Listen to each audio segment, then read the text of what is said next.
I was 61 years old when I finally understood that love can be just as dangerous as loneliness. 5 years earlier, if someone had told me that remarrying would almost cost me everything I spent my entire adult life building, I would have smiled politely and changed the subject. I was not a foolish woman. I was not naive. I was not desperate, or at least that is what I told myself. My name is Evelyn Carter, and this is my true story from Memphis. I did not inherit anything. No land, no business, no safety net. When I was 32, I was a newly divorced single mother with a 10-year-old son, a used pickup truck, and a small rented office near the Mississippi River. I worked in food distribution back then, coordinating deliveries between local farms and grocery suppliers. It was an industry run almost entirely by men who believed women belonged in accounting or customer service, not logistics and operations. They underestimated me. That mistake paid for my future. I started small. One refrigerated truck, one storage lease, long nights negotiating fuel contracts, and early mornings unloading pallets myself when drivers called in sick. There were years I slept on a folding cot in my office during peak season. Years when I chose which bills to pay late so payroll would clear on time. Years when I signed personal guarantees that would have ruined me if a single deal collapsed. But the deals did not collapse. Slowly, they multiplied. By the time I turned 45, I owned my first cold storage facility. By 55, I had 3 warehouses and long-term contracts with regional producers across Tennessee and Arkansas. My company was not flashy, but it was essential. Food moved because my systems worked. People trusted me because I never failed to deliver. By 60, my business was stable. Debt was manageable, and my assets were substantial. I was not a billionaire. I was something better, secure, independent, proud, and alone. My son had grown, moved out of state, and built a life of his own. My days were full, but my evenings were quiet. Too quiet. I would sit on my back porch in Midtown Memphis, listening to the cicadas hum in the summer heat, wondering when my life had narrowed to spreadsheets and silence. I told myself I was content. I told myself companionship was optional, but loneliness does not ask permission. It seeps in slowly, disguising itself as reflection, as rest, as peace. That is when I met Thomas Hale. He appeared at exactly the right moment, calm, attentive, respectful. A man who seemed impressed, not intimidated by what I had built. A man who listened without trying to fix me. A man who made the quiet feel less heavy. I did not know then that I was standing at the edge of the most dangerous chapter of my life, and that the only reason I survived it was because of one truth I chose not to share. I met Thomas Hale on a Thursday evening in early October at a community fundraiser in downtown Memphis. It was one of those events I usually avoided. Overpriced tickets, forced small talk, people networking under the disguise of charity. I had only gone because one of my longtime vendors was being honored for donating refrigerated storage to local food banks, and he insisted I attend. Thomas was standing near the back of the room, not holding a drink, not trying to be seen. He had that quiet confidence that comes from a lifetime of knowing how systems work. He introduced himself without urgency, without the rehearsed charm I had learned to distrust. "I'm Thomas," he said. "I used to help companies stay out of trouble." I laughed. That sounds exhausting. He smiled in a way that felt genuine. It was. That's why I retired. We spent most of the evening talking about ordinary things. The river, Memphis traffic, the way the city always felt like it was reinventing itself. He did not ask about my company until I mentioned it first. When I did, he listened carefully, asked thoughtful questions, never once implying he knew better. That should have been my first warning. Men who understand power rarely reveal how well they understand it. Thomas was 66, widowed, and lived alone in a modest house east of the city. He spoke about his late wife with restraint, never using grief as currency. He told me he had spent his career as a compliance consultant, helping corporations navigate regulations and internal controls. It sounded dry, but his eyes lit up when he talked about problem solving. I recognized that look. It was the same one I got when a complex logistics plan finally clicked. Our first coffee turned into dinner. Dinner turned into weekends together. He never rushed me, never pressured me. When I canceled plans because a freezer unit failed or a shipment went missing, he didn't complain. He asked how he could help. I noticed the small things. He remembered my son's name. He brought books he thought I would like, not expensive gifts. He never commented on my home or my lifestyle in a way that felt evaluative. Compared to the men I had dated briefly over the years, Thomas felt safe, predictable, mature. When he told me about his children, it was with pride, but also distance. 2 daughters and a son, all grown, all living nearby. Successful, he said. Independent. Close as families go. I did not meet them right away, and at the time, I appreciated that boundary. 3 months in, he asked me why I had never remarried. I told him the truth. I had built something that required all of me. I did not have room for distraction. He nodded as if that answer made perfect sense. I understand, he said. I lost my wife, but before that, I lost myself trying to be everything for everyone. That line stayed with me. It felt honest.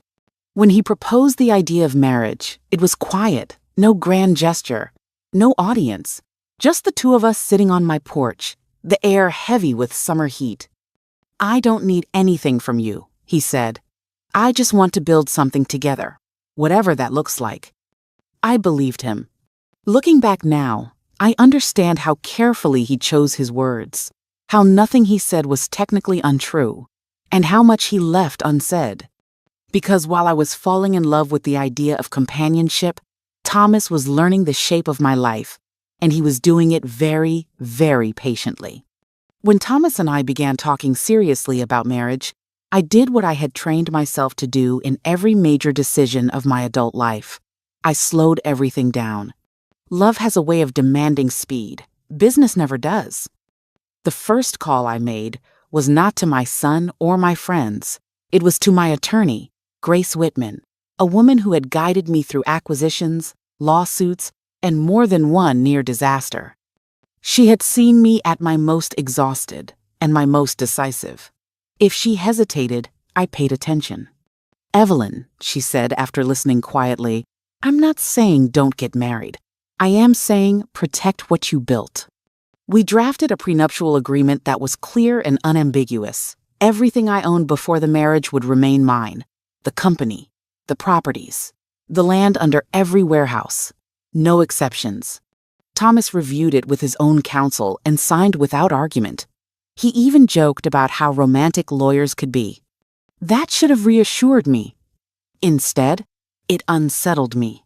Because while the legal protection was in place, something deeper felt unfinished. A quiet tension I could not name. It was not fear. It was recognition. Over the next few weeks, Thomas asked gentle questions.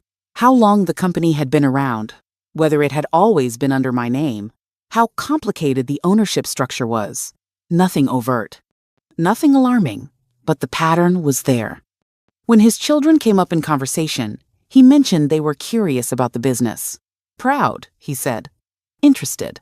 I smiled and nodded, keeping my answers general. I had spent decades learning how to speak in ways that revealed progress without revealing vulnerability. That was when I made the decision that would later save my life's work. I did not lie outright. I simply did not correct assumptions. When Thomas referred to the company as something I managed rather than owned, I let it stand. When he mentioned family assets in passing, I did not clarify.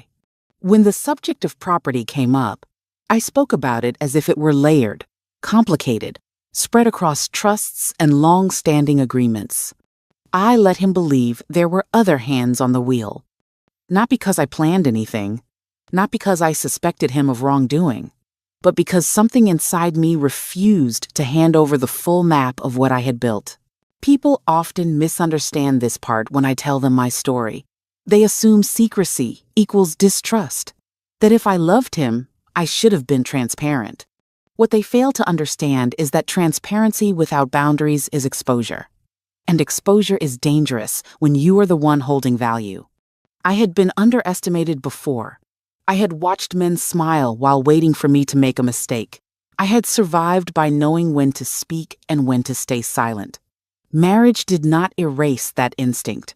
If anything, it sharpened it. When we married quietly at a small chapel outside Memphis, I stood beside Thomas, feeling hopeful, grounded, and strangely alert. I did not feel guilty for what I had not shared. I felt prepared. Because the truth is this: if someone loves you for who you are, they do not need to know the exact price of what you own. And if they need that information to feel secure, then they are not in love with you, they are in negotiation.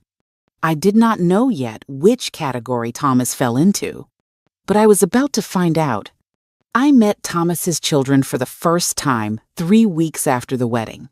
They came to my house on a Sunday afternoon, arriving separately but somehow together, like they had coordinated the timing.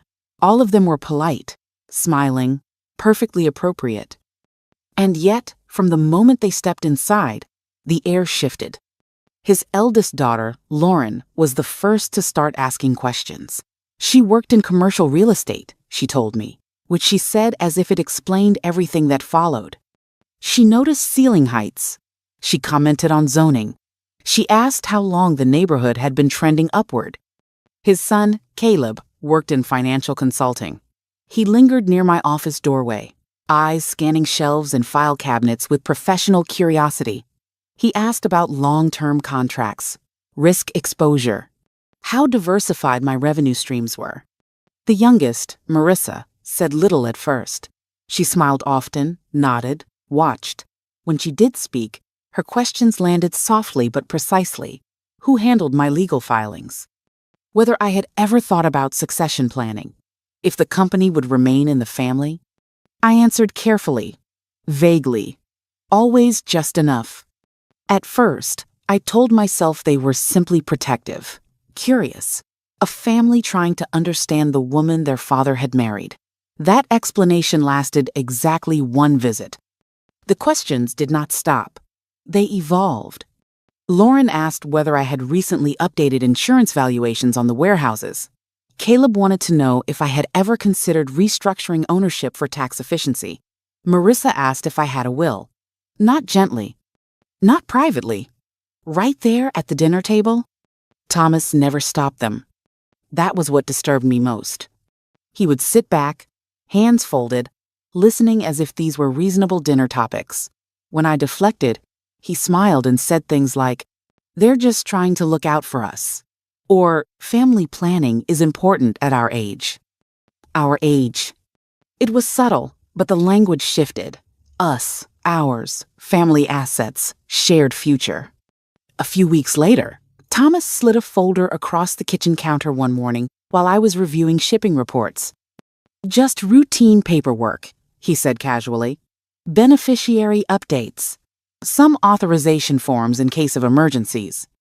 I read every page. 2 of the documents had nothing to do with emergencies. They granted financial authority, broad authority, the kind that allows someone to act on your behalf without supervision. I closed the folder and slid it back. "I'm not signing these," I said. He laughed, but it was thin. "You don't trust me?" "I trust myself," I replied. The silence that followed felt heavier than any argument. He did not yell. He did not threaten. He withdrew. Days passed where he barely spoke to me. When he did, his tone was distant, clipped, unfamiliar. Then the phone calls began. He would step outside to take them. Long conversations held just out of earshot. When I asked who had called, he would shrug. Work stuff, or one of the kids. I began noticing small changes. A filing drawer slightly ajar, documents moved, questions from my staff that did not originate with me. Nothing I could point to. Nothing concrete. just a growing sense that my life was being examined without my consent. By the end of that year, I understood something I had not wanted to admit. This was no longer about marriage. It was about access.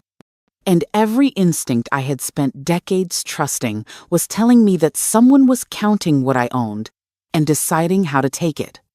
The first real shock did not come as a confrontation. It came as a whisper. One of my longest-serving operations managers called me late one evening. His voice was hesitant, careful in the way people sound when they are not sure if they should be speaking at all. "Evelyn," he said, "I didn't want to alarm you, but someone contacted our legal compliance desk this afternoon." My stomach tightened. About what? They were asking about ownership documentation, filings with the county, whether any changes were expected this quarter. That alone was strange. No changes had been planned. No restructuring discussed. No one outside my legal team should have been asking those questions. "Did they identify themselves?" I asked. He hesitated. "They said they were calling on behalf of your family." That night, I did not sleep. The next morning, I called Grace and asked her to run a routine audit. Quietly. No notifications, no alerts, just a check of public filings related to my properties and business entities. She called me back 3 days later. "Evelyn," she said slowly, "someone has been submitting documents to the county recorder's office." I felt the room tilt. What kind of documents?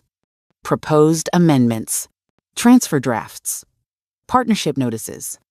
My hands went cold. Did I sign any of them? "No," she said, "but your name is on them." I drove to her office and sat across from her desk as she laid the papers out one by one. They looked official, stamped, logged, filed. And yet, the signatures were wrong. Close enough to fool a clerk, not close enough to fool someone who had signed her own name thousands of times. "These are forgeries," Grace said. "Crude ones, honestly, but dangerous all the same." I stared at the documents until the words blurred. Someone had taken my identity and attempted to redraw the borders of my life without asking permission. "How far did this go?" I asked. "They didn't complete a full transfer," she said, "but they were laying groundwork, establishing a paper trail, creating the appearance of shared ownership." Shared with whom? I already knew the answer. Grace leaned forward. "Evelyn, you need to understand something. People don't do this unless they believe they have leverage or time." Time. That word echoed in my head long after I left her office. That afternoon, I began noticing everything I had previously dismissed. The questions, the paperwork, the silence after refusal, the sudden interest in legal structure. I realized I had been watching a slow-moving operation unfold, and I had mistaken patience for respect. That night, Thomas came home late. He said nothing about where he had been. I said nothing about what I knew. Instead, I began doing something I had not done in years. I documented everything. Emails, text messages, call logs, dates, times, who was present, who asked what. I took photos of filing cabinets before and after I left the house. I installed additional security on my office systems under the guise of routine upgrades. I did not confront him, because confrontation warns people, and I needed them to believe I was still unaware. Fear is paralyzing when you feel powerless, but when you know you still control the most important information, fear sharpens into focus. They thought they were ahead of me. They were wrong. And I was about to find out just how far they were willing to go. Once I understood that this was not a misunderstanding but a pattern, I knew I could not rely on intuition alone. I needed facts, cold, documented facts. I hired a private investigator named Marcus Reed. He came highly recommended, a former federal investigator who specialized in financial misconduct and elder exploitation. When I told him I wanted everything on Thomas Hale and his children, he did not ask why. He simply nodded and said, "Give me 2 weeks." Those 2 weeks were some of the longest of my life. At home, I played my role carefully. I was agreeable, tired, distracted by work. When Thomas mentioned estate planning again, I said I would think about it. When his children asked questions, I smiled and changed the subject. I let them believe their patience was paying off. Inside, I was counting days. Marcus called me on a Wednesday morning and asked me to meet him in a quiet coffee shop near the river. He arrived with a thick folder and a look I recognized immediately, the look of someone who had seen this before. "Evelyn," he said, lowering his voice, "this is not their first time."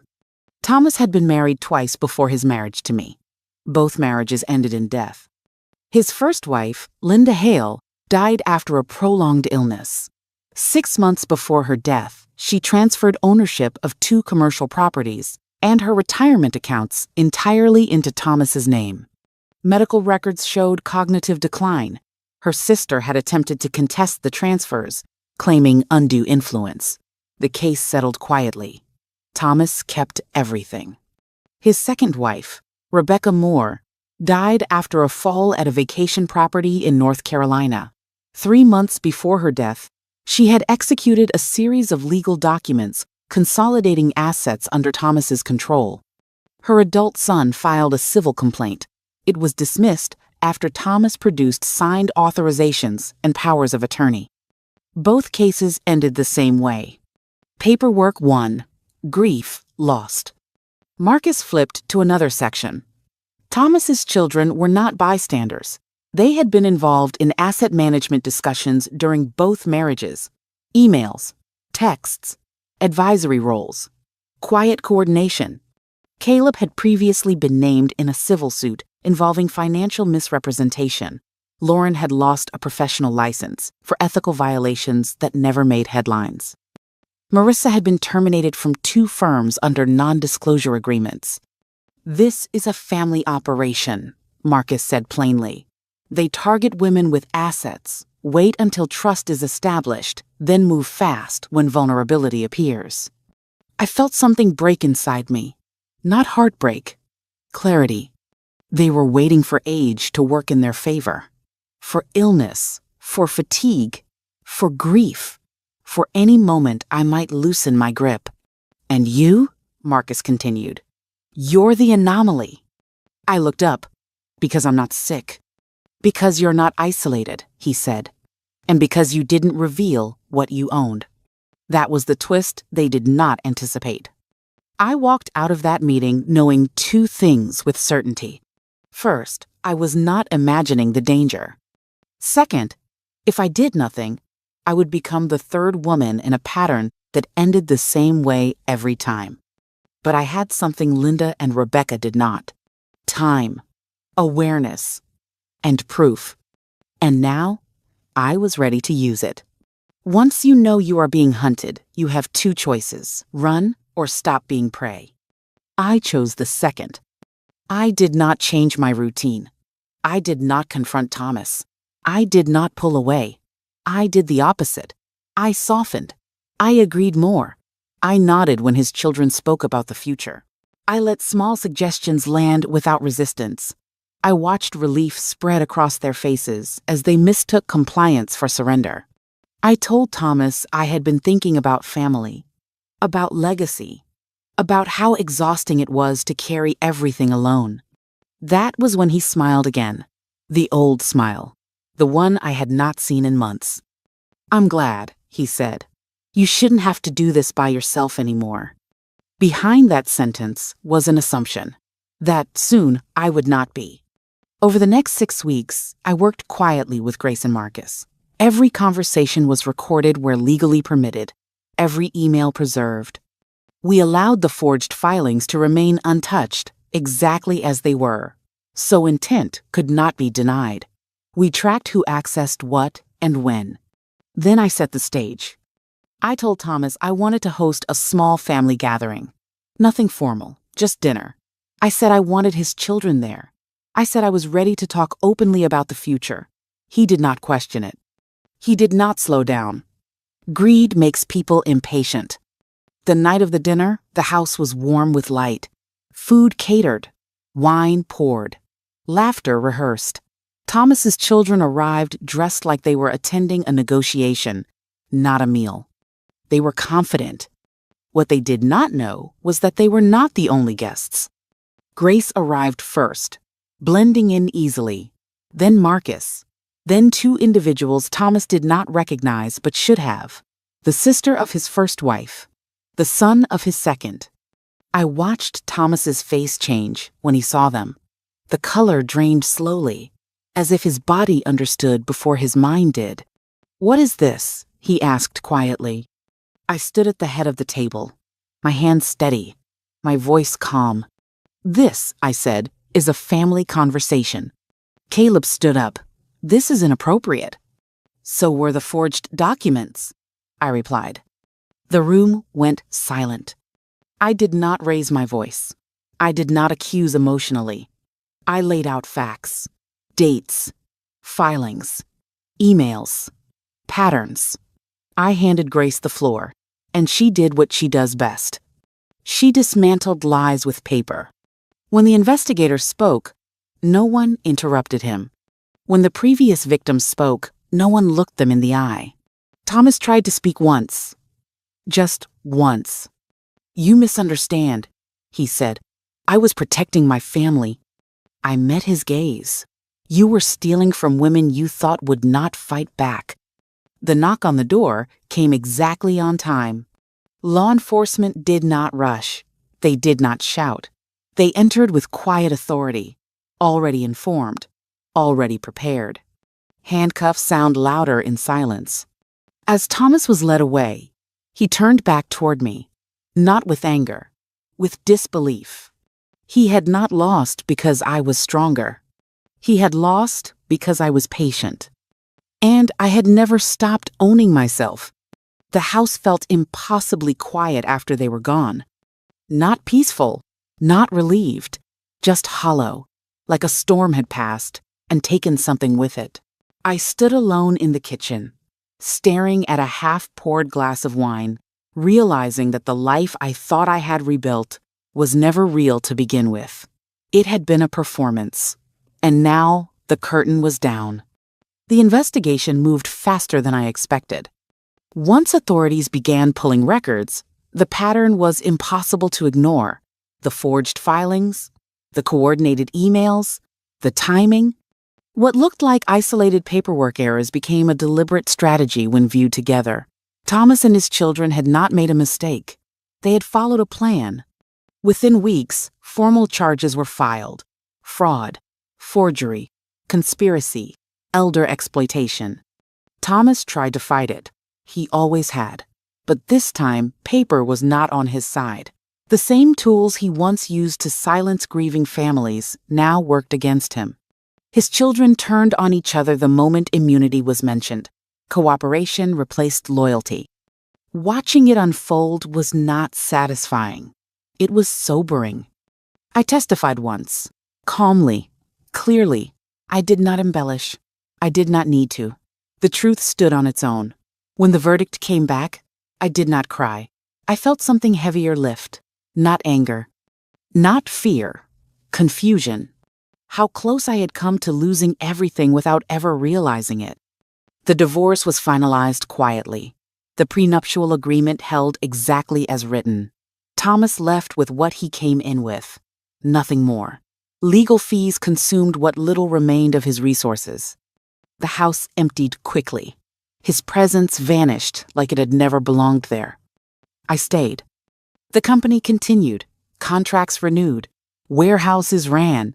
Employees showed up every morning, unaware of how close their livelihoods had come to being collateral damage in someone else's scheme. A year later, I replaced the locks and repainted the walls. Not because I needed to forget, but because I wanted to reclaim the space. I invited my son to visit more often. I learned how to sit with silence again, this time without mistaking it for emptiness. I never remarried. Not because love failed me, but because I no longer confuse companionship with safety. I am open. I am kind. I am no longer accessible to anyone who sees my life as a ledger. People sometimes ask if I regret not being more honest at the beginning, if I feel guilty for keeping that one truth to myself. I do not. Because that silence was not deception. It was protection. It gave me time to observe, time to notice the questions that came too early, time to let people reveal themselves when they thought they were winning. If I had announced my worth at the start, the pressure would have come sooner, harder, louder. I might not have survived it. Instead, I watched, I learned, I prepared. And when the moment came, I did not panic. I acted. Today, when people ask about my life, I answer honestly. I built it, I own it, I protect it. And I share it only with those who earn the right to be near it. Because love should never require you to gamble your life's work. And silence, used wisely, can be the loudest form of strength. 5 life lessons from my story. First, love does not erase the need for boundaries. Second, your life work is not proof of devotion. Third, silence can be strategy, not weakness. Fourth, trust is built through consistency, not promises. Fifth, protecting yourself is not cruelty. It is survival. If this story made you think differently about love, trust, or money later in life, what lesson did you take from it? And where are you watching from today? Please like, share, and leave a comment below. Your voice matters, and your story might help someone else feel less alone.